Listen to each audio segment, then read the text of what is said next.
Coming to you live from the coolest planet out of all the other 9 in the solar system, because fuck off! Pluto fucking counts!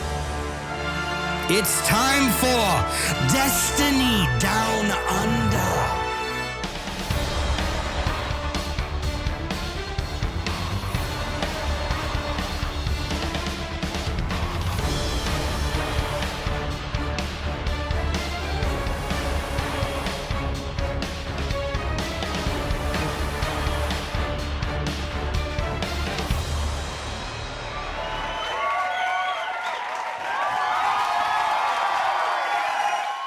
G'day and welcome to the 155th episode of the Destiny Down Under podcast. This is an incredibly festive episode, as you'll no doubt have seen if you were watching the stream when we came live. Sloth was blowing dragon smoke out of his nose like the true wizard that he is. We're all in the festive spirit. Kegs fucking pulled double duty and done like a whole overlay suite 1 week after doing the one for Season of Dawn. So we get to fuck around with all this nonsense once again, but dudes, how you going? Last show of the year. I mean, I've got someone. Oh, turn your fucking phone off. Turn your fucking phone. I reckon someone's in chat and they're like, "I'm gonna message Marlon." It's probably slothy, mate. Look, someone asked what I'm wearing. I didn't have any Christmas attire. This is funny. But Danny heard. I said, "Oh, Log and Sloth have got hats on," and then Danny comes and goes, "Oh, is everyone wearing Christmas stuff? I'll get the dog's outfit." So I'm wearing the fucking. You were wearing a dog collar. I'm wearing Christmas dog collar. Oh, and a Christmas elf hat for dogs, which is why it's cutting into my face. Yeah, but, I don't think it's going to last the duration, but I do appreciate you being a fucking good sport. Yeah. No. So there you go. Look, been a busy week. I think I say that every week. It's always a busy week. That's why we're making such a big effort to like a big deal out of this show, because we've all literally got time off. I'm not sure if you can hear the fucking... Yeah, you can. Yeah, anyway. I handed in my first PhD article, submitted to a journal. Oh, hang on, that's worth one of these. Ready to be stolen by some fucking higher up in the university. Yeah, most likely. Look, this is what's gonna happen, right? It'll get rejected by the journal. We'll literally change the name of the corresponding author to a professor, resubmit it to the journal, and then all of a sudden it will go through. Yay! Didn't you work for fucking the university? Weren't you like a teacher or a tutor? Yeah, I was a lecturer at one point. Yeah, but then I transitioned to a PhD student. So you should use the skill set you've acquired in the other half of your life, where you just rip arms off and maybe combine the two. Do you know the interesting thing? Like on the journal application, it was something like, do you want to enter, your Twitter account? In case we accept it, we can promote it. And I thought, this would be pretty funny if I just bang in Miley Games there, and they like look at him and be like, "Who the? He's got like, we've only got 5 followers. This guy's got 15,000." I was like, I wonder if that would give me a better chance of submitting if I like had a bit of social. It'd probably work for you. I don't think it'd work for me or Sloth the way we carry on Twitter, but it would probably work for you. The only thing I've posted in the last 3 days outside of going live is the fact that I fucking posted 3 trite memes that I found on Reddit this morning. Yeah, they were pretty funny. I just watched them. That is one of the reasons why I don't do so much shit posting, is because the former chief scientist of WA, or is it Australia? Kim Beasley follows me on, not Kim Beasley. Kim Beasley. Last name is Beasley. I can't remember her first name. I fucking forgot. Doesn't matter. Anyway, Ron Weasley. We'll go with that. Ron Weasley.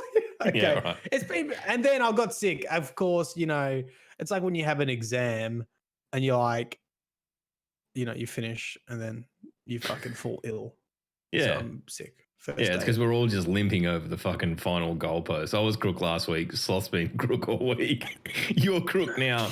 I don't know how we managed to share germs over the fucking internet, but it happens. We met. We remember Lynn we Beasley, fucking, yes, we met each other that's the fucking one. not long ago. What was we it? were in the you same know? place not that long ago. Yeah. All right, now we're just coming up with names in chat of Right. people who rhyme with Beasley. So moving on. Yeah. Sothy, you had a good week? Rock and roll? You've been sick all week. I've been sick all week. Yeah, it started with an alcohol induced binge last weekend, and it just has not fucking have not come good since. But look at Matt trying to take his fucking thing off. He looks like a festive dog pope. Take your collar off. It's you don't realize how much something around you. Well, you probably do for anyone who wears a scarf, but that shit makes you hot. Yeah, because you're speaking to the fucking scarf department over here, eh? We see you know, some young girls and then some mutton dressed as lamb fucking wearing chokers and shit like that. And they're probably like, I can only imagine how fucking uncomfortable that shit is, eh? Yeah, not for me. No. I don't know. I mean, have you got a festive ball gag? Scarf. You ever worn a ball gag? That shit fucking hurts, man. No, I haven't. So I haven't crossed it off my bucket list yet, but you know. Little bit of admin before we fucking start though. Like we'll get to log in a sec. But last week, as I said, I was out of line. No excuses. I was out of line. And for all the things that I said in the latter half of the podcast about the community and about having a go at log and having a go at the chat and all that sort of thing, I apologize unreservedly. We put Sloth through an intensive statistics training course through the week to make sure it'll never happen again. There you go, Chad. You better say thanks, Chad. Papa Sloth's apologized.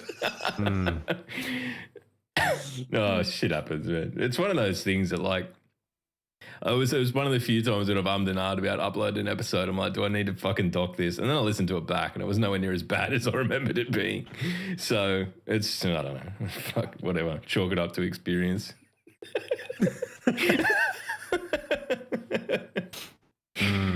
at him blowing smoke at his nose.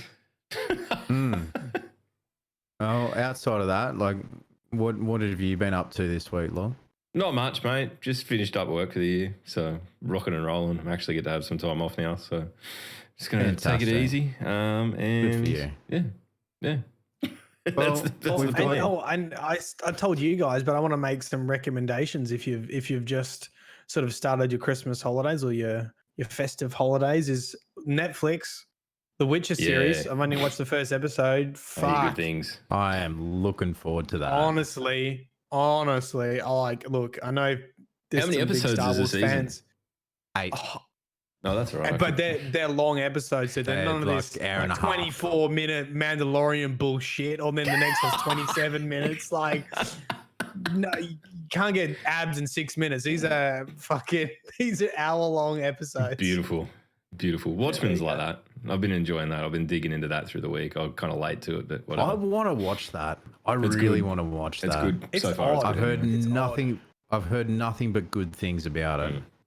Yeah, I just brush up on what happens in the movie because it's all set after that. So, because I was kind of like trying to remember what was going on, and it was fucking terrible. The only thing that I remember from the movie is Rorschach screaming at Dr. Manhattan to kill him. Yeah. That's the only thing I remember. or the Rorschach saying what's the line?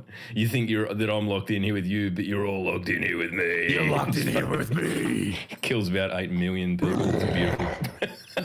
That was scary. Anyway, yeah. Destiny. Yeah. This week, well, play the Sting and then we'll get into it, I guess. Right. Fucking hell, I wasn't prepared.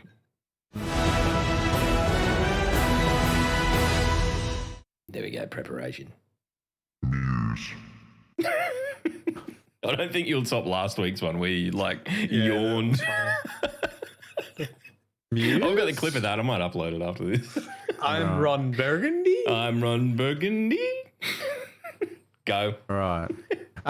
This week, so without touching on the TWAB just yet, but this week was pretty significant. We had the second mission from Saint. The first mission is like it made you feel like a little bit of a badass for taking on the House of Plebs. I can't remember what they're called now. House of Rain. That's House right. of Rain. House of Rain. But this week, going up like he was like making you feel powerful, and that was just in the voice lines delivered and how they were delivered in that final mission. But quickly, let's get on to the 12 and then we'll get into that. Yeah, I think that's Saint deserves a segment.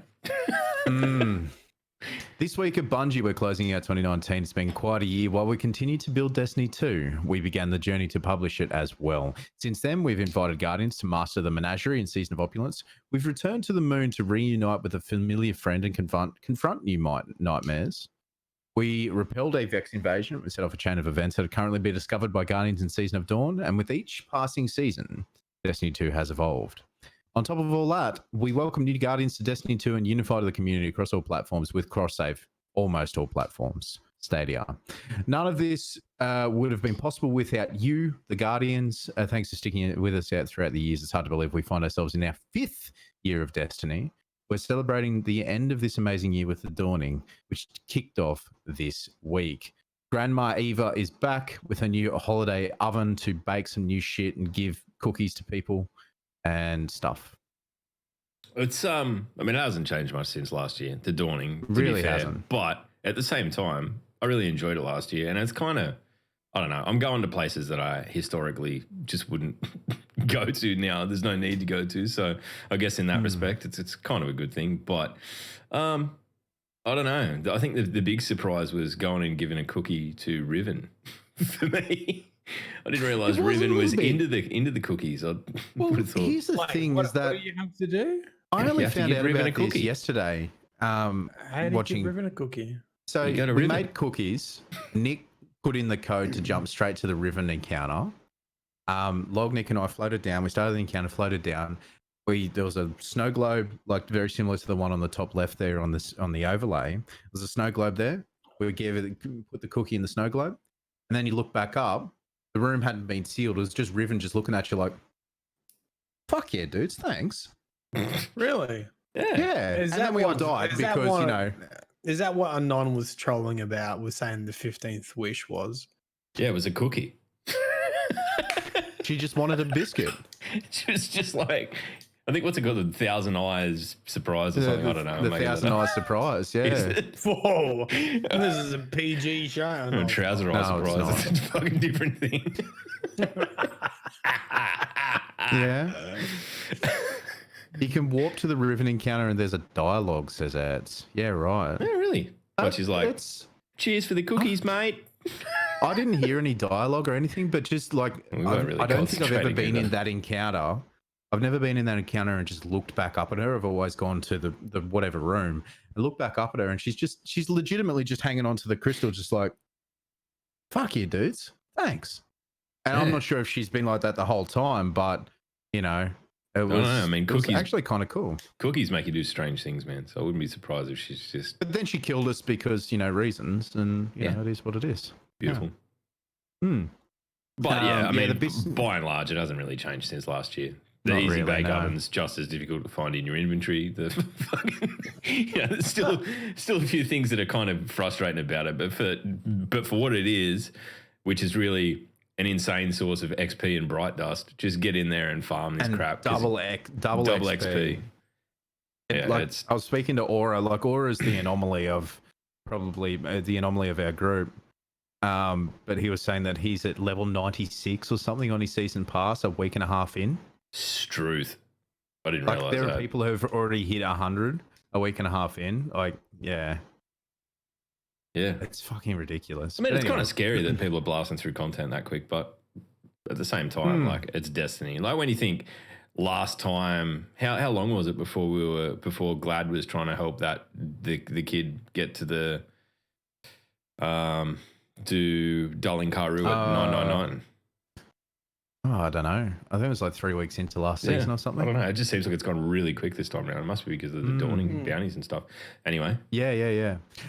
So next week we've got Salad Bar will host the first Iron Banner of the Season of Dawn, which will be really interesting to see what meta comes out of that. There's been like obviously recluse is still quite prevalent, but I've seen a lot of people like the Arbalest thing is very annoying, but people are using it and they It's like fucking using everywhere. it. You know, it's everywhere. You know, but there's the Arbalest, but the thing that I really like using at the moment is middle tree hammers, throwing hammer, and then finishing them off with something quick like a buzzard or the you were new doing that SMG that comes with the Dawning. What's the new SMG called? Cold something? Cold Front, I think Cold it Front, is. yeah. You And were using that last night. It's It was really nice. Well, yeah. So it'll be really interesting to see how it all plays out this Iron Banner, but that starts at 9 a.m. on the December 24th and ends at 9 a.m. on December 31st. There will be an Armor 2.0 version of the Iron Truage set available this season. The seasonal pursuit has to earn this armor will work similar to last season, but we have changed some of the steps of what weapons are required to gain progress. In case you were just joining us, here's a refresher on how it works. There is a new seasonal pursuit, which must be completed prior to being able to turn in tokens to purchase packages from Lord Saladbar. This pursuit is character-based and rewards Season of Dawn armor set. Each step of the pursuit awards Iron Banner weapons and armor. Most of the objectives within the pursuit track progress at any point during the Season of Dawn, even if you have not yet acquired the pursuit. Until the seasonal pursuit has been completed, all rewards will be obtained from completing matches and bounties. All of the rewards will be weapons until the seasonal pursuit has been completed. There will be 7 bounties offering pinnacle rewards at 970 power max, but only 4 will be available per event. If you're paying close attention to the Season of Dawn calendar, you may have noticed an Iron Banner themed bow. That image will also show up as director dialogue in the game when Iron Banner starts next week. We're hoping to have the new Iron Banner bow available this season, but it had to be pushed to Season 10. Bungie apologizes about the delay, but we want to call it out to avoid any confusion. Also, just on that, do you get the impression that this bow must have something kind of special about it? Because it was just a fucking average bow. Why wouldn't what could the issue possibly be that stops them putting it in the game? Like there must be a unique perk or something that they've got concerns about, because otherwise they wouldn't. Maybe if you're using all Iron Banner set, maybe it like does something. I don't know. Maybe it's got some specific roll that can only roll on that bow. Yeah. I think that's likely. Anyway, I just thought it was interesting. Maybe when people die to it, they turn into a Christmas tree. 2 out of 10, Matt. That's all I'm giving you for that. That was just, I don't know. You're sick. You know what? You're sick. I'm going to bump it up. I'm going to bump it up to a 3, but it was still just above absolutely shit. Look, I was just thinking that would be a nice little holiday. You know, when you shoot someone, they just turn into a Christmas tree. Yeah. just sort of some sort of Christmas object. They can just litter the field. Like snowballs. That are in the tower. Like snowballs that are in the tower. Why don't we just have snowball PvP? It just counts how many hits you get. How many times you hit someone and you don't die. You just run around. You just run around throwing snowballs at people. That'd be pretty fucking cool. Yeah. The hotfix, guys, just so you guys know, the Destiny hotfix 2.7.0.1 fixed an issue where Dynamo mods were granting more super energy than expected. Fixed an issue where swapping between handguns with explosive rounds could result in a higher damage than intended. The fixed roll of Pyroclastic Flow no longer has tap the trigger has a perk, which was really fucking fantastically dumb. On a rocket launcher. It is what it is. Fixed an issue where the Symmetry's Arc Seekers would unintentionally stagger unstoppable champions. They fixed the PC video settings, now save correctly and do not reset when launching the game. And really, that's about it. Like, there's a few things there. Oh, the one thing that you guys may or may not have seen, which I actually had the issue with last night, the EDZ obelisk cannot be accessed if someone in that instance has not unlocked that quest line. Really? They know about it. It's just, if you go in there, go by yourself, because you can't re-instance if you go in as part of a fire team. That was, shout out to Nick, the savior, for fucking informing us of that last night, and probably saving me and Sloth an hour of jumping into the same instance repeatedly. Oh my god, yeah. But Yeah, it's bugged. It's you just go in by yourself, get in, get out, and just if you see anyone there that looks a bit suspiciously green, just verbally abuse them. Yeah. Yeah. All right. So that's really it for the 12. There's not really much there. Movie of the week. So if you want to check it out, I didn't watch it. I've been fucking running around like a headless chook for most of the week and been sick. But yeah, that's 2019 for you guys. Season 10 upcoming at some point in the near future. Until then, enjoy season 9. Saint-14. Saint-14. We had this fantastic mission. Yeah. That was it. Like I turned all of the audio, like all of my music off, and I turned up the game audio, turned on the game music. It was really well done. I'm gonna be well done. controversial here. Yeah. Okay. Oh, Go on. in your little As elf much hat. as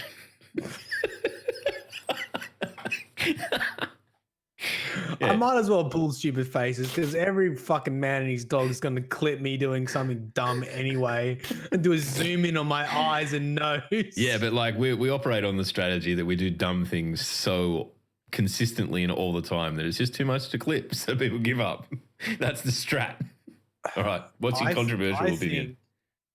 I think as much as having more Saint-14 time is a good thing, I think from a story point of view, they could have finished after the first encounter with Saint-14 and it would have made complete sense in regards to the lore, as in we went back in time, we met him, we gave him perfect paradox, we inspired him to fight at Six Fronts, we inspired him to fight at Twilight Gap, we inspired him to fight the Vex. He keep trying to live up to that image of us. He eventually died to the Vex, and that was over. So you don't think that we should have brought Saint-14 back at all? Is that what you're saying? No, they were two different battles. Say again. So you don't think they should have brought Saint-14 back at all? I think he should have stayed dead. Well, he wasn't. He was never dead, was he? Well, yeah. Yeah. Well, I mean, there was the question was if he was really dead in the, because we only found his body in a simulation, so it was sort of like we found his body. Now it was in the same location that we found him. Like the martyr mind was there and all that sort of thing. Yeah, in the final mission. So I was actually thinking about this. Now this was on my quiet stream, so I couldn't articulate it in chat. What's a quiet stream? I streamed for 3 hours without saying a word. Can you do that on the podcast? I lost my voice. I knew what it was. Right. No. So I was thinking about this. Is that so? After we freed him from the martyr mind's grasp and got his light back, and it was just like time to die, martyr mind, and just smacked it, and all that sort of shit. All of the Vex came up behind us to finish the cutscene. So he went back there to kill all the Vex, and then when we found him in Curse of Osiris, or whenever it was, we went into there and he was standing on top of a pile of Vex bodies. Like he was asleep on, what we assumed was he was dead on top of a pile of Vex bodies, but maybe he was in stasis. Well, I mean, open quotes, in stasis until... You could say it was just one simulated future, just like all of the other simulations in the Infinite Forest. I mean, he could have been. He's just waiting for a mate. Just waiting for a mate. Thanks. In a funeral, like scenario. Just hanging out, just waiting. Yeah, look, I do admit I sort of felt that it would have been. If maybe there was another mission with Saint-14, like the first mission, I almost thought it should have been the last mission. And if we wanted more Saint-14 time, we should have had something a little bit before it. I guess they obviously wanted to introduce him as a vendor because he's in the tower now, which is great.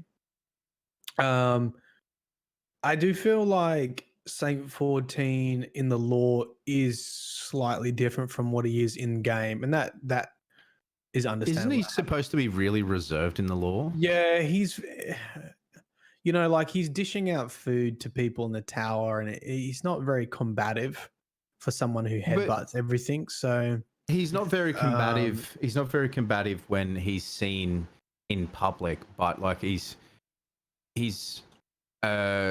quiet in the streets, a fucking freak in the war zone. Yeah, well, actually, you know what makes sense though. You know what makes sense is that meme that you posted with the whole crusade. What does he say? Before eating babies, and he's like, you're standing pretty close for you're talking a lot of shit for someone in crusading distance.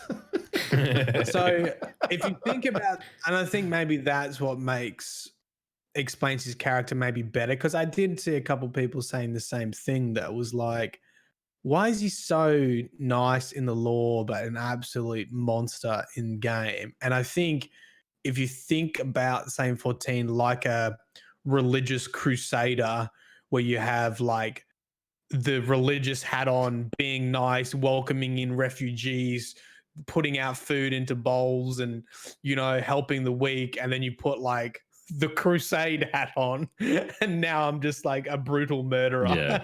Here's the thing as well that I sort of picked up, especially in that first mission. He was broken by what he saw in the cosmodrome of the dregs eating children, and like the violence that was against the vulnerable, and it could have broken him to the point where he just went out and just killed everything, and it became like he got that name of being the world's greatest, or the time's greatest titan, or whatever it is they want to say. I think I think the thing that kind of gets a little bit glossed over is the story, the kind of personal story that is between us and Saint-14 in that quest. It is a little bit personal, isn't it? Yeah. Because what happens, and it's kind of weird, it's a bit of a head fuck when you think about it, but we go back in time, we give Saint the perfect paradox, we save his life, we inspire him to go on and become a great guardian. But before we do that, he's already been inspiring us, and we've been wearing his fucking helmet for 4 years or whatever. So there's this huge legacy of this incredible guardian that we sort of, in a way, from him, he got from us. And yeah, and I think that's sort kind of what the I'm paradox saying. as well. It's like this mutual inspiration, and now he comes back, and they've spoiler broken alert, the paradox. Well, have they? I mean, it's kind of weird that we've still got the gun. He's got the gun. That, like, how many of these fucking guns are there? Like, I found that weird. Wibbly wobbly, timey-wimey stuff. But I kind of do like where it's headed now, in that, he's just turned up at the tower. Spoiler alert, I wasn't going to ruin it for you, but you talk to him and he's like, oh, look at how much everything's changed, and, it's nice to be around people again. I can't help but feel, for the people that aren't here anymore or whatever. And, can you sort of teach me in a way to be what it means to be a guardian now, rather than what it meant to be when he was, just scrapping around the frontier. When he was a guardian then, like, that was not too long after the fall, like after the start of the Dark Age, like the fall of the Golden Age and all that sort of thing. So he was struggling. Yeah, I think humanity was in a completely different space. Yeah, then. He was like struggling against warlords. Yeah. He was struggling against fallen. He definitely bashed some warlords in his time. Apparently, Sass says that if you turn up wearing this helm of Saint-14, he says some different stuff too. So I'll have to try that after this. Yeah, I saw a clip of it, but yeah, it's really cool. By the way, I don't think I covered last week the speaker's mask. No, we didn't talk lore really at all last week. Which we can jump into it now. I've got some more. Well, no, are you finished on Saint-14? I mean, what did you think? So that was sort of my thoughts from. I enjoyed it. I enjoy it in hindsight. At the time, I found it kind of confusing that this like epic Titan, legend is kind of like egging us on from the sidelines. Like, yeah, how tough are you? How good are you? But it makes more sense when you kind of understand who you end up being to him, as well as who he is to you. So I think it's kind of I understand what people are saying in terms of like, there's this austerity that the character has in the written lore, right? Like he's, you kind of have this mental image of him being very quiet, very reserved, would give you the shirt off his back, but, he's, always walked his own path, and that path was driven by helping people. It'll be interesting to see what they do with it from here on, because even the quests that you get from him, that you go on to do things, he's sort of already trying to depart from actually fighting things. Like he's like, I don't fight, I build. And that's kind of where I think we're going to get into the Empyrean Foundation and all that sort of stuff. So I'm not sure, but that's just me speculating. So I think that there are parts of it that do ring true, but I think that the initial impression you get from Saint-14 to the Saint-14 that's yelling out in the missions like fucking Shaxx narrating the Crucible is kind of a bit jarring, and I do understand why people were a bit like, whoa. He wanted to see it, and like he was safe in that. He was safe while he was being detained. He was safe in that box, and he just like he wanted to see more of, well, at least for the three of us, he wanted to see more epic Titanness. Well, somewhat. I think Keg was a hunter. I made it a fucking mission to do it solo, and I made it a mission to not die as well. That's pretty epic. Both. And pretty hard missions. Like it was both of them have been. So here's the like timey-wimey thing that gets me, because this sort of cements multiverse theory. Is that the right? Because if it was a single timeline, we couldn't have seen him dead, because technically we had already gone back in time and saved him. Like, is he dead? Was he dead? It depends though, because you've got to get to initiation point before you can go back, right? So if time's just running itself through once, where he's dead, you know, like he lives and dies, and we haven't come along yet to then go back to like give him the gun. We did, because he had so perfect, weird. He had perfect paradox when we found him. When let's just say dead. Let's just assume he's like let's dead, just say dead in quotation marks. Okay, dead. It's just for theory wise, right? So he's dead, and when we found him dead, he already had perfect paradox, which is correct, because when we got to this point in time, we had gone right back to the beginning and given him perfect paradox and inspired him to fight throughout the ages. And then he died and gave us perfect paradox back. So that's the single timeline. Now, when we actually went back to save him, we actually did save him. So the timeline that we found him dead in no longer exists. Time fork. We've now time forked into another one. Which I don't know how I feel. I mean, because then that opens the door to being like, okay, well, let's go back and save Cade. Yeah, it does get to that scary point of like, where does it gets to the point of you can do anything again. Like here's my issue with that, is that the more I looked at it, or the more I thought about it, the more I thought he might have just been in a ghost-induced hibernation type of situation. I don't know how that works, because he didn't know how long it would be. For us, it was mere seconds between when we left him to when we reappeared in the sundial and went to the gate to let him in. Also, when we went to the gate and let him in, the fact that he headbutted a Minotaur 6 times before using the leg of a goblin to snap the Minotaur in half with another headbutt is fucking fantastic. That cutscene. That made me laugh. So that made me laugh. But like, he's not... he never truly died. I don't know. Well, no longer. Not in our timeline. Yeah, not in our timeline. But Cade did die. Like, so whether it was a Vex simulation of whether he died or not, when we first saw it and we got the perfect paradox, who knows? But there is something kind of skewed. Cade is dead. There is something kind of skewy about that, eh? Like the whole infinite forest, and that was where he was, and all this sort of shit. And there's, time there is, I don't know, maybe it's like a gateway area or something, just to try and put a term on it. But yeah. So I've got some lore on the infinite forest too, actually, from reading some more of the lore. I read the Pigeon and the Phoenix. Yep. Pop quiz time. Lore pop quiz time, just like the old community catch up in Sydney. Who's the pigeon and who's the phoenix?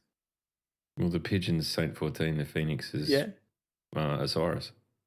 Oh, fucking! You got to raise a mouse. Good one. Yeah. So it's about. Really? I already got one. Yep. Already got 2.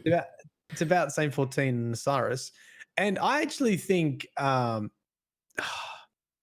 it's a shame that Saint-14 is really overshadowing Osiris in this DLC, because Osiris is a fantastic character, and he's actually got some really decent lore in the new books. And I don't think he'll get a look into it. And I'm actually going to bring him up in my next video as one of the most powerful warlocks, because in the book, and this is what I love, they took a single line from Destiny 1 from Brother Vance that is only ever said in game. I'm pretty sure it's Destiny 1. And Brother Vance says it was said on that day that Osiris was everywhere. And he's talking about the Battle of Six Fronts. Yeah, it was Destiny 1. Yeah. Yeah. Right. So just this in-game dialogue, and you can see the writers have taken that little snippet and they've basically put a whole bunch of lore around what happened. So they talk about the Battle of Six Fronts and fucking Osiris. You know the little projections he has in the Infinite Forest. Yeah. He like creates them to battle, and they like lift up guard. They lift one of his projections, lifts the Titan into the air so the Titan can like fucking throw themselves down onto the enemy and do like a fist slam. So he's like the wizard in the tower meditating and like basically sending all these light projections Just to fucking reinforce envoys, to reinforce all these Titans, and it's really cool. Did you see that Well, little yeah, bit of so us three crew said echoes, but they're not described as echoes. They're actually called projections, which makes me think that projections are different from echoes. Echoes, when I first saw the echoes, I just thought they're not really Osiris. They're just, I don't know how else you describe the echoes in the Infinite Forest. They're not really him. Whereas these are like things that can move, fight, throw Titans in the air, all that kind of stuff. That ability coming in Destiny 3, the ability to fucking make projections. Like did you see that little bit of dialogue? I think it was after Saint came back through the gate of Osiris talking about how he had to retire some of his projections because they went insane searching for him. The Saint. Yeah. Oh, yeah, dude, and it was touched on in the narrative preview. Damn it. There was one that basically I was offed looking himself. for that. Oh, fuck's sake. No, I hope I don't have to rewrite it. No, I'm not going to rewrite it. Anyway, damn it. I was trying to remember where that was, and I was scouring all the lore, and it was not on Ishtar. And I was like, where did I read about his projections going insane? It was a narrative preview. Yeah, it was. I have 2 Gyazos of it. Let me just see. Oh no, it's in my Discord. Yeah, we don't need to worry about it now, but Okay, go on. So, right, and also, yep. The other thing he does as a cheeky warlock is if he doesn't want to go to meetings, he will send a projection instead of himself. Can I get that in real life? Right. And Reflex Point just put up, oh, this might explain the permanent radiance. And I believe it does. Back in Destiny 1, another little string of text about Osiris meeting the Queen for the very first time. And every time they look at him, he's too bright to look at. And I sort of theorized in the past that he was like, in some sort of permanent radiance stance. Yeah, he was so imbued with the light that it was like flowing out of him. But yeah. But basically he just sent his like fucking it's just his orange as fuck echo. just his projection to the meeting. Yeah. And another cool bit of lore. So he fights a warlord, right? And they describe it. They don't often describe supers in the lore. Like they don't often describe like battle scenes in the lore. Yeah. And so Osiris is like just goofing around in this warlord's territory, and the warlord doesn't know he's a guardian and is basically just being super cocky. He's like, you better leave. I'm going to take your head or your arm. Because he was taking wood or something from the forest. Yep. And Osiris is like, you need to rethink your path, and says something like, yeah, just completely patronizes the fuck out of him. Yeah, he's like, as you are Osiris immortal. He's like, you are immortal, and you are fighting over wood. You need to rethink your path. And then this warlock gets pissed, and Osiris is like, right. They describe him going into radiance. He's like, these angel wings sprout from his back. A fucking soul sword spawns in his hand, and he just cleaves this dude in half. And then he snatches the ghost out of the air. So he cuts the warlord in half, yoink, grabs the ghost, and goes, look. And he fucking just lectures lectures this ghost so much, the ghost doesn't revive the warlord, and the ghost just fucks off. That's fantastic. That is the most. Osiris is the dad. I'm so disappointed in you, Ghost. Oh. Yes, he basically does that, and the ghost and he's like, "You need to rethink your path." And the ghost just leaves and goes to find another guardian, and leaves Warlord just literally in cinders. Goes back to TAFE. Goes back to TAFE. Yeah. Yeah, this is the pigeon and the phoenix in the new law books. That's an interesting question. Can ghosts that abandon the risen take another? Yes, this was like one of the key pivotal parts of the law that seemed to support the sort of ghost finding a second guardian. Yeah, right. Yeah. There you go. So lock it in. It's a thing. What were you going to say about the speaker's mask earlier? You did. We started down that path, but yeah. Oh yeah. So by the way, they've explained the whole legend behind the speaker's mask in the book as well. What it was about, what it was doing. Do you want to know? Yeah, of course I want to know. That's why I asked. I don't. I haven't read it. I'm flying blind, so you're going to have to tell me. So they revealed that there has always been multiple speakers. They reveal that there were people who have dreams of the Traveler, and this likely explains the dreams of Alpha Lupi, which have been Grimoire cards since Destiny 1, which no one really knew what they were, but now it seems to be. It's sort of like the speaker's dream through the eyes of the Traveler. And that's how the cards have been written for the dreams of Alpha Lupi. So these speakers have dreams of the Traveler, and they have this connection to the light and to the Traveler. And when the collapse happened, ghosts actually followed the speakers around, and that's actually how you knew who was a speaker, because the ghosts were just intrinsically sort of attracted, drawn to the speakers. And it actually implies that the speaker that we had wasn't a guardian, which I don't know how he lived for so long if he wasn't a guardian, but the ghost that he had around him was just a ghost following him, trying to find his spark. So post collapse, everyone basically, all the speakers stopped having dreams. So they lost their link to the Traveler. Hence, the Traveler hasn't spoken since the collapse. The Traveler's been in slumber. So our speaker, we knew what was basically trained as a speaker, and they knew that he would likely be a speaker because all these ghosts were attracted to him, but he had never had the dream, or he never communicated with the Traveler, and that's because the collapse had happened. So they sort of imply he was born during that time, sort of post collapse. He had been the first speaker that had never had the dream, but ghosts were attracted to him, so they sort of assumed that he was a speaker, and he was trained in how to interpret the dreams of the Traveler if the Traveler ever woke up.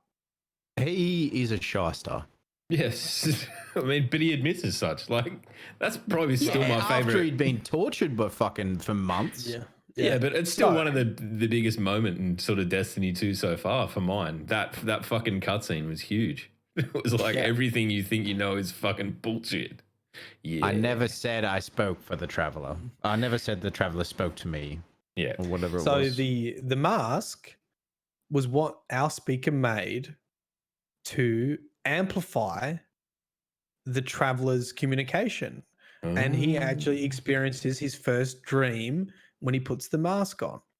And the Traveler literally speaks to him. He says, "I've been crying out for so long," or something. And that's sort of how the book ends. He basically constructs this mask from bits and pieces of Golden Age tech. He puts the mask on, and that opens the pathway again for and he becomes the Traveler. Burke from Trapdoor. The Traveler just Burke, feed me, feed me. Just some earthbound peasant to an omnipotent timely god. Timely reference. I don't know why that was the first thing that jumped into my head, but it was. I'm worried about Feed me. Burke. So there you have it. There we go. Right.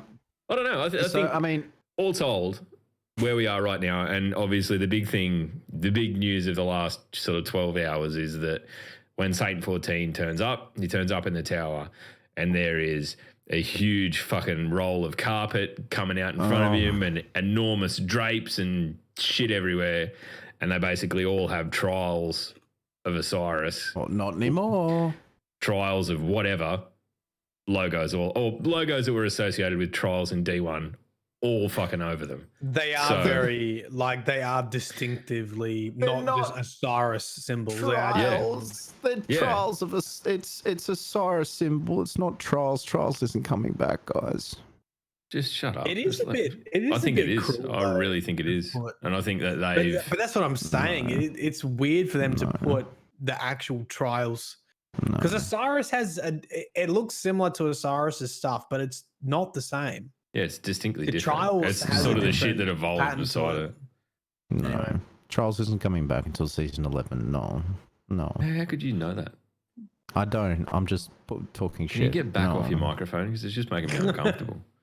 No, I think honestly that it was pretty well reported that there was a whole heap of PvP oriented people taken into Bungie and shown something over the few weeks back. Oh yeah, that's right. So Lupo, Crafty, yeah, heaps of them. So I think we're going to see something. No, but what what? it is, I don't know. But it would be cruel at this point to allude so heavily to something that so many people want back to then not do it. So that's what I think this has been one of those things that they're like, well, this is something that is a huge deal to parts of the community. So if we're going to bring it back, we're going to make a big deal out of it. Like, I'm interested to see where we go with the Imperium Foundation and what that is and what shape that that's gonna takes. be interesting. Because I feel like, I'm not saying we're going to get Trials back this season, mind you. I'm just saying that, they could build a story around bringing it back and make it fucking interesting, and I'm all for that.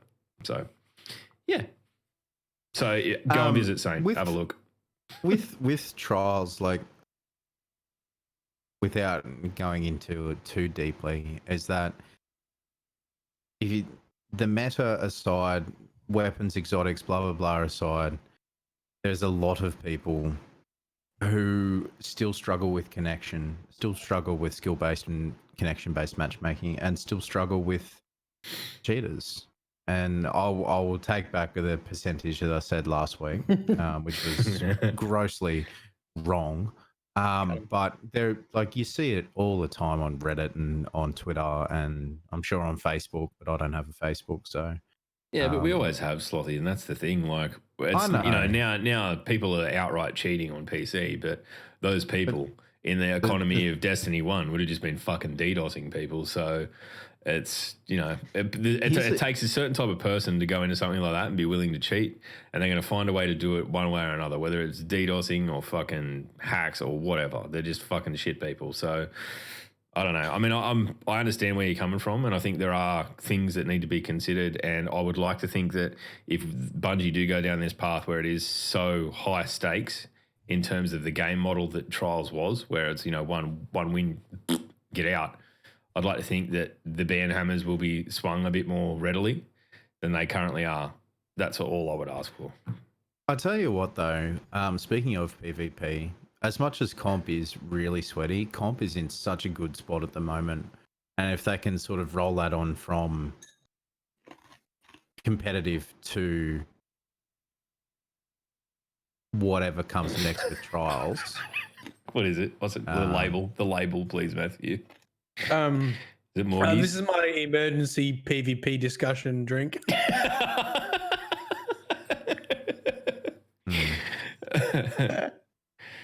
We shouldn't be talking about this. We only play 10% of the game anyway, but it's... No, yeah, sorry. we only play 10% of the game, yeah.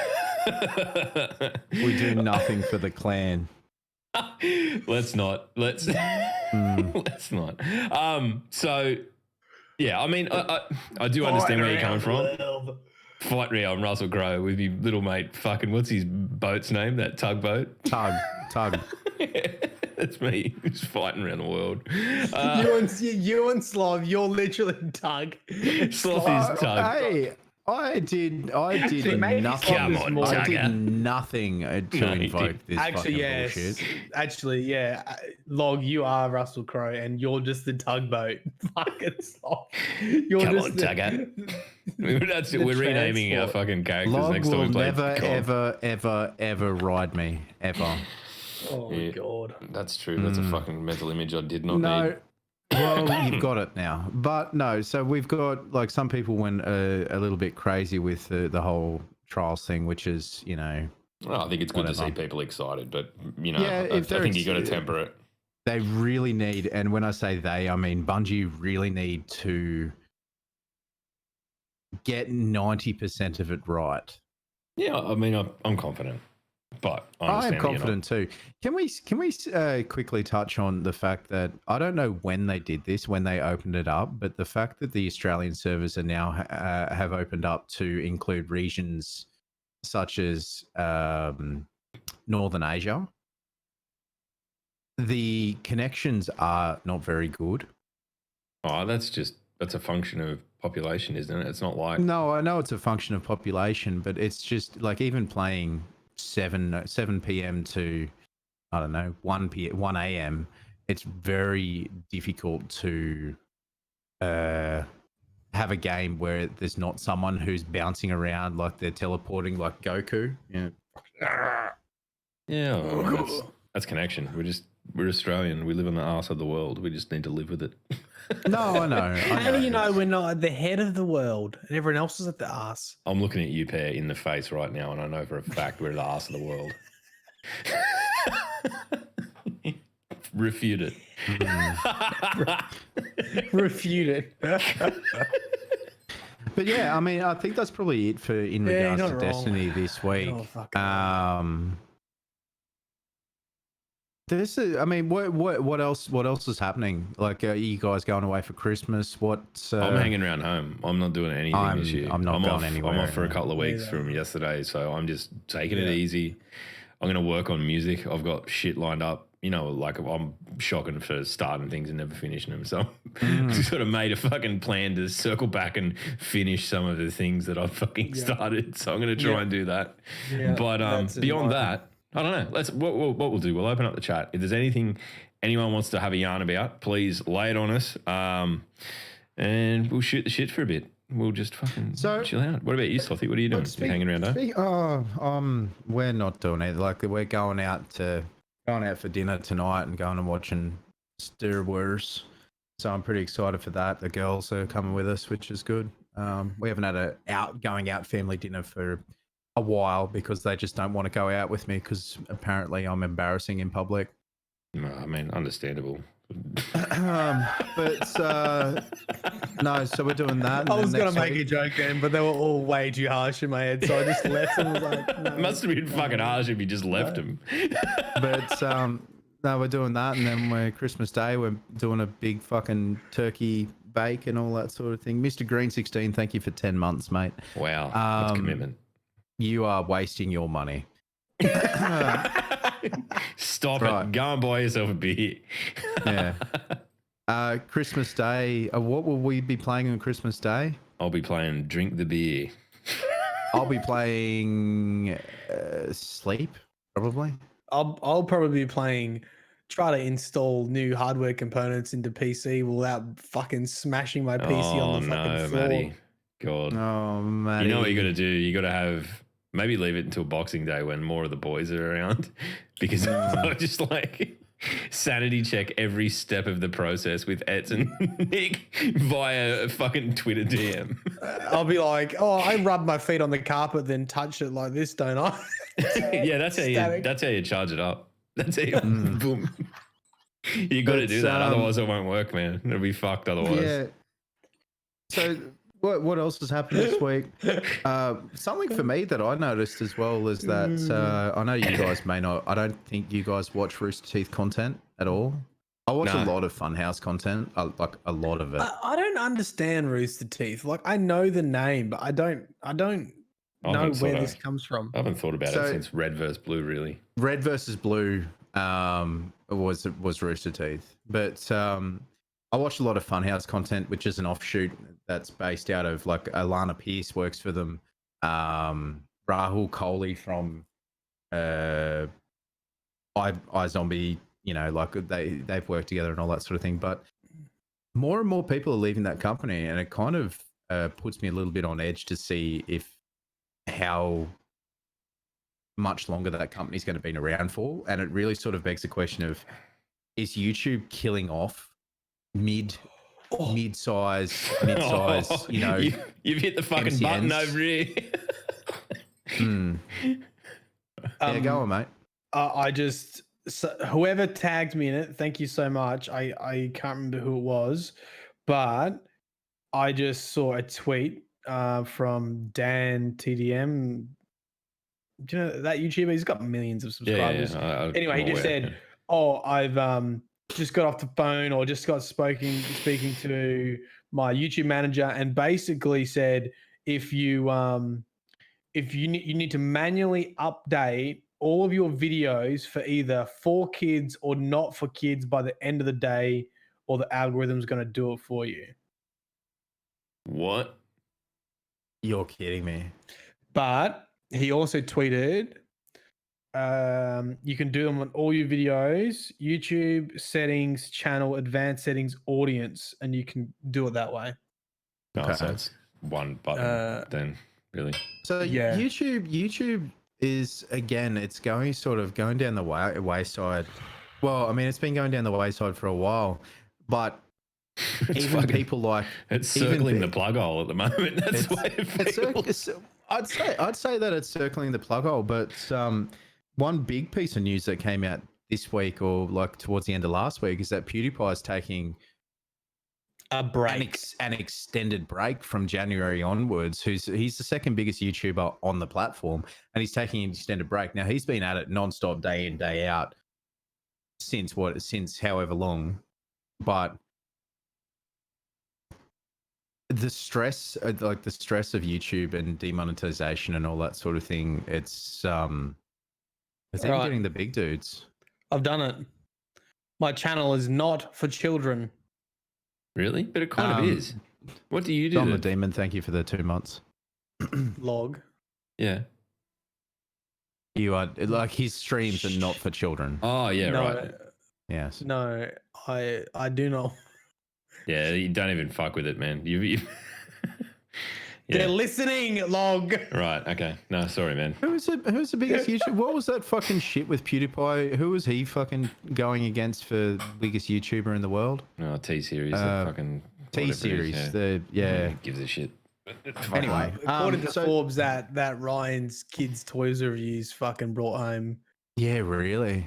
It's the greatest pay packet again. Some estimate of 30 million a year or something like that. Do you know what this copper business is, Matt? Do you have any idea what this copper business is? Is it even worth talking about? I need to remind me of just the basic topic again. What is it about? I have no idea. Like, it's something to do with YouTube. I saw a lot of people going on about it. Yeah. So this is the whole thing. This is why I have to declare it's not for kids. So this is the Children's Online Privacy Protection Act. I'm pretty positive that YouTube got in a bunch of fucking trouble because they were not following advertisement rules when it came to children or people under the age of 13.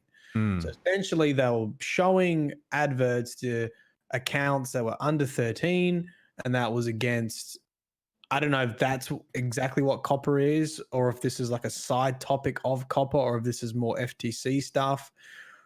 But that's one of the reasons now why you have to declare whether it's for kids or for not kids, because if it is for kids, you probably will have limited adverts on your channel. So here's the question though, is that like, so the FTC directly governs where and what ads and what content is shown and all that sort of thing. Does that involve people outside of the US? Can they be they be? We have to play by the US because their business is using their based servers more or less in the US, and we're using their service. Oh, so they can actually get you in Strive. Well, and it's more that gonna extradite Mylan Games. No, not extradition type, but fines and stuff. Like they can send probably fines not even to probably not even that. It's probably more that Yeah, they would close your account. Yeah, really. It's like anything, right? Like the Facebook, Twitter, YouTube. If you use their service, this is a whole issue around like political censorship and all that kind of stuff. Is like, you know, you have to play by their rules. Essentially, this is not a democracy. This is a private business. You either agree to their terms or you don't. And if you agree to their terms, then you have to play by the rules, or they can close your account. And the reason why they have their terms and rules there is because they get fucking sued by bigger people if they're not seen as enforcing the rules. So in this case, it's if the safe YouTube is harbor not grey area thing. Yeah. So YouTube is just protecting their thing, and they're saying, well, this is what we're doing to protect kids online who are using our service, is we're enforcing this rule across all of our content creators that they have to declare whether it's for kids or not for kids. And that is how we're adhering to the law where our business is based. I wonder if streaming services such as Twitch and Facebook and Mixer are going to fall into that trap as well.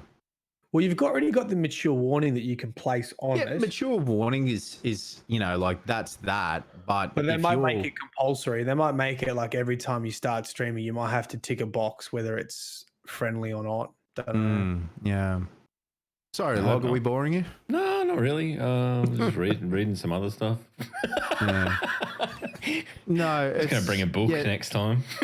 You have to you have to be over 13. Midnight Low, you have to be over the 13 to create an account, but that's never stopped anyone. Well, they have YouTube Kids as well. It's basically consumption of but I mean, standalone thing. It's a standalone thing, and like once a 12-year-old gets a hold of or a 10-year-old gets a hold of it's actually not YouTube for kids, it's YouTube. And they go, oh, let's go watch Jacksepticeye, fucking PewDiePie and all that sort of thing, and all that sort of shit. It's never stopped anyone, really. True. So as we said, we've got the Mandalorian's almost. The Mandalorian's, I think it's almost come to a conclusion. The first season. I think it's got an episode to go, but we're not going to talk about it because we're not going to talk about it. It is too soon. The Witcher Netflix series has been released, and I cannot wait to watch that. Yeah, I'm keen. It's the first episodes are fucking amazing. I've seen a lot of people complain about it that Henry Cavill is not as dirty. As in, like, he's not covered in dirt Nah, they're fucking on there. They're on crack. I reckon it's perfect. He's not dirty enough. No, I get what you're saying.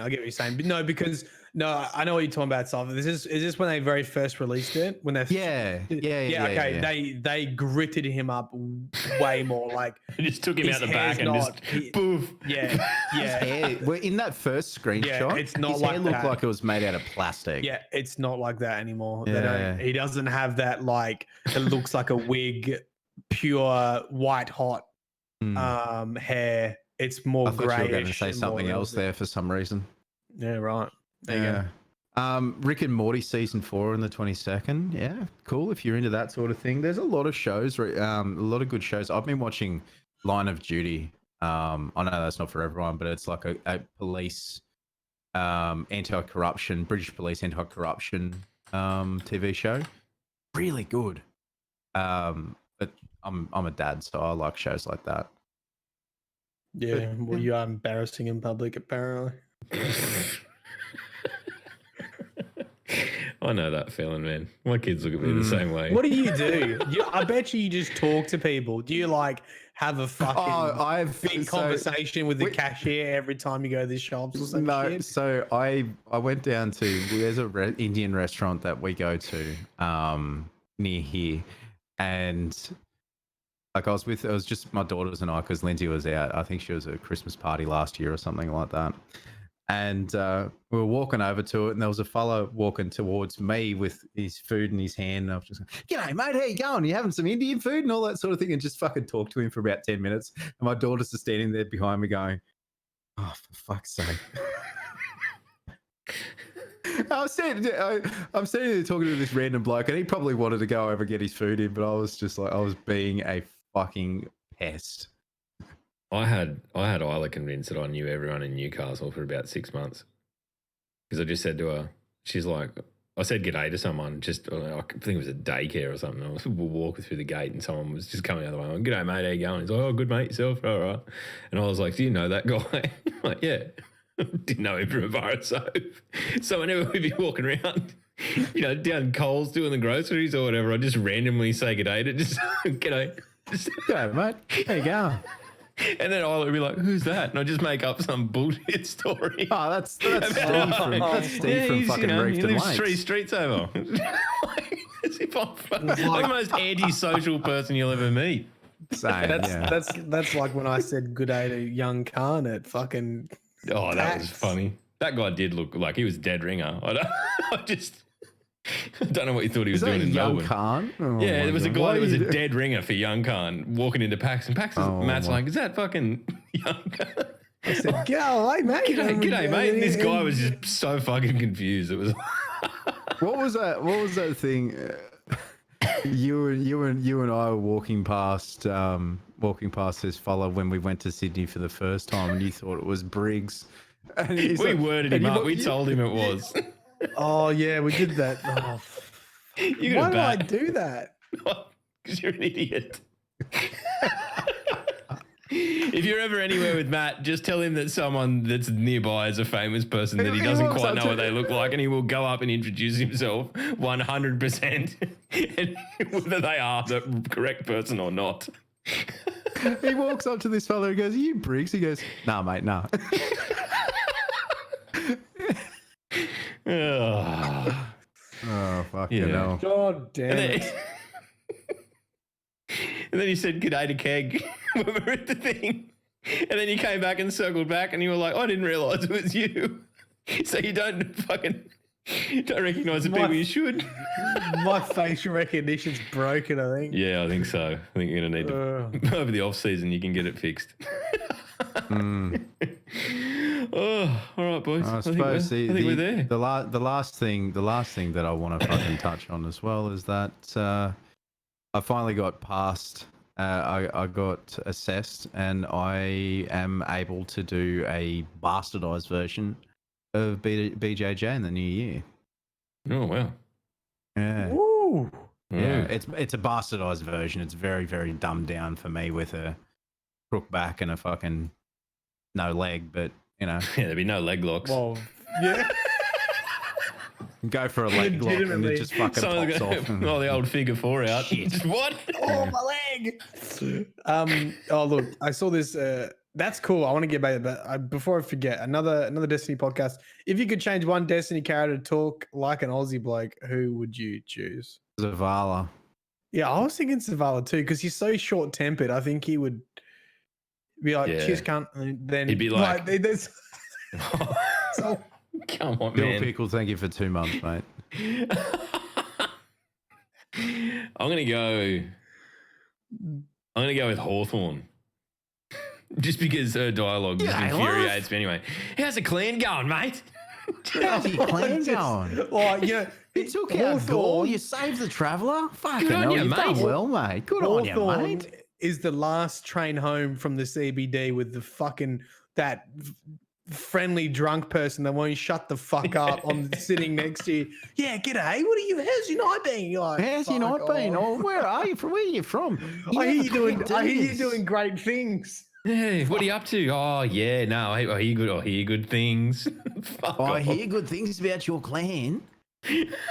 Fuck, that's a really good one too. Oh, there you go. The Drifter. Nah. Yeah, mate, how you going? How you going, guys? You doing all right? Oh, fuck yeah, no, that sounds pretty good. Transmat firing. Bank your fucking moats. Bank your fucking moats, you dickheads. Nah, the Drifter. I can't really get beyond the Yeah. Drifter, but Hawthorne, yeah. Yeah, I can get past that. Yeah. Just as an annoying person. Imagine Shags as Australian. I can't. I just think that he needs that kind of like. He does need that voice, doesn't he? He does. needs I that. can't imagine him with another voice. Maybe Banshee, because Banshee's a bit sketchy anyway. He like, doesn't really Mate, give him a I real found this gun. Siggy butt, He's Siggy just- butt brain. He's just, yeah. He's a Do you want stoner. this gun? Do you want this gun, mate? Fuck off, mate. You coming around later? Yeah, mate. See you then. What was it talking about? What was I talking about? Oh, Yeah, it's I don't fucking know. me. I can't forget. I forget everything all the fucking time. Yeah. Banshee's me, but just better looking. Yep. That's it. Japanese shacks. Japanese Shacks, Saint. I haven't heard Japanese Shacks. I'm interested though. Japanese. I think I was watching Blessius, and Blessius had Japanese shacks, and it was fucking fantastic. Mhm. It was fantastic. You choose your ghost, freak. Ugh. But I am excited for you to do jiu-jitsu, mate. That'd be great. Then we'll have another thing to talk about that Log can't participate in. Yeah, good. Oh, I'm sure there's. I'm actually quite sure that there's probably some fucking gyms in Newey. Oh, my mate's the friggin' ungraded national champion of it, so I could probably just go and train with him. Go train. Is that? I want to say that's Stoy, but Nah, it's not. He's just Macedonian and very hairy, ungrappleable. Nah, but yeah, I don't know. I'm not taking up martial arts at this point in my life. You missed I that. got fucking 4 and a bit years on you, and fucking missing half a leg, and I've probably got 40 kilos on you as well. Now's the time to do it, bud. Yeah, but you just got to get on top of someone. They've got no fucking hope. Yeah, it's about closing that distance, though. Just lunge wildly at people. I'll tell you what. Next time we meet up, I think I'm just going to sit on you and fart on you. Oh, Disgusting. Jesus. Disgusting. I'm gonna Right. forward this to whoever can help me. Someone. All right. All right. Slothy, I do you think want that's to wish about the it. people a Merry Christmas? You can do the closeout. Right. You're the most do it. wholesome of all of us. Fucking hell. That's right. I'm gonna do Okay, a so- thing. Ready? Yeah. Yeah. For the music. It's good. You can go. All I want. No. Sorry, that's copyrighted. Right. This year, all ups and downs. More downs for some of us than ups. You want to fucking look. Fuck that intro. That means I need to turn it down. Right. So, if you're having a bit of a shit time at Christmas, like it is for a lot of people, get in touch with your family. If you don't get in touch with family, get in touch with your friends. If you don't get in touch with your friends, get in touch with Beyond Blue. Beyond Blue is a good help service. It'll fucking really help you out with that. I know Christmas is rough for a lot of you. Keep your chin up. Be safe. Drive safe if you're driving. Don't speed. Don't drink and drive. Don't be a dumb cunt. Fuck. And- That's just 3 strikes, mate. You know I'm what? out. Thank you for another year on the podcast. Yeah. By the time we meet up again and I fart on log, that might be the fucking last one we do, but we'll see.